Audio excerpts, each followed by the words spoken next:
Okay, so in this particular video, we are going to discuss about the very important topic, that is inverse Laplace transform.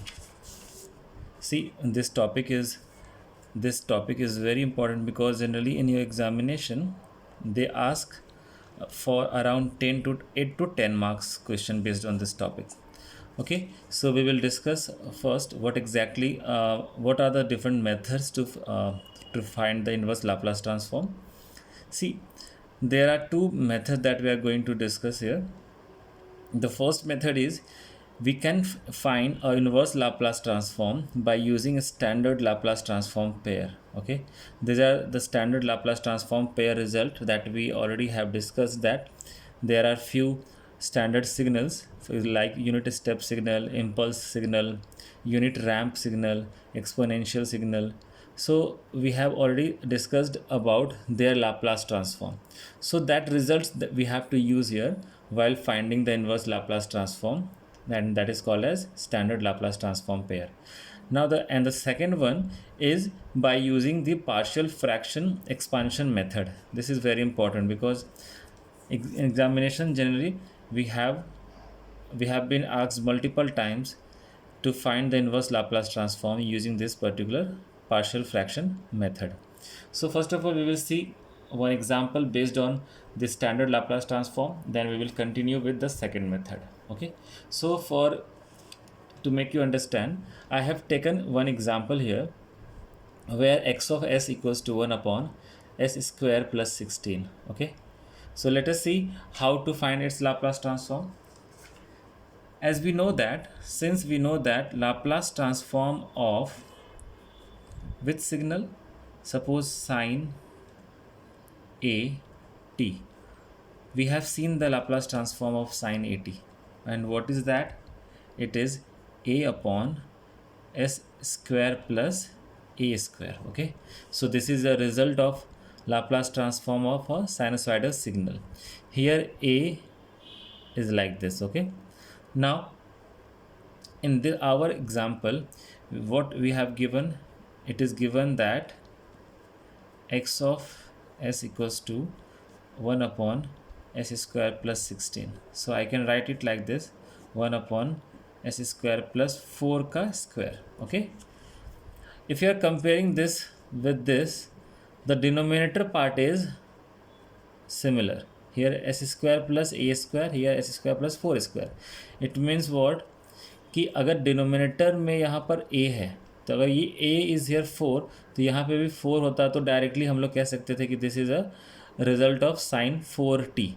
But which factor is missing here, 4. तो let us rearrange it in that way. For that what we have to do, 4 से multiply और divide करेंगे. Okay, okay, is it okay? I have multiplied and I multiplied both the numerator and denominator with 4. So these two are one and the same because 4 cancel हो जाएगा, फिर से मुझे यही मिलने वाला है. Okay, now let us compare now with this part and this part. If comparing, what we are getting here कि a equals to 4 मिल रहा है मुझे. Okay, and this 1 by 4 is one extra part here. So by comparing these two, what we obtained that a equals to 4. Therefore we can say that for a upon s square plus a square का inverse, इसका inverse Laplace transform है हमारा sine of A T. Okay, इसका inverse, इसका Laplace अगर ये है तो इसका इन्वर्स क्या होगा, साइन ए टी होगा, right. And therefore 1 upon 4 upon s square plus 4 square का इन्वर्स लाप्लास ट्रांसफॉर्म क्या हो जाएगा. देखो ये कांस्टेंट है 1 upon 4, तो यहाँ आ जाएगा. And here at the place of A we are having here 4. So इसका मतलब क्या होगा, 1 upon 4 साइन ए की जगह पे मुझे क्या प्लेस करना रहेगा, सिर्फ यहाँ पर 4t. So we obtained the result, that is the inverse Laplace transform of the given signal, which is, this signal is nothing but 1 upon s square plus 16 only. So this is one of the method where we have used the standard Laplace transform pair to find directly the inverse Laplace transform, and this one is easy.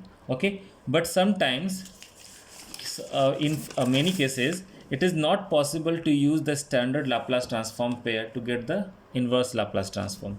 Okay, for example अगर आपको मैं example दूं, for example x of s की value अगर है 3s+7 and divided by s square minus 2s minus 3, so it becomes very tough to make to rearrange such equations so as to get the direct inverse Laplace transform by using the standard transform pair. Okay, so in such cases we have to use a partial fraction method to get the inverse Laplace transform result. Okay, so we will discuss in by next video the inverse Laplace transform using partial fraction method. I hope we you have must have understood now what exactly the standard transform pair method to get the inverse Laplace transform. Okay, fine. Okay, thank you.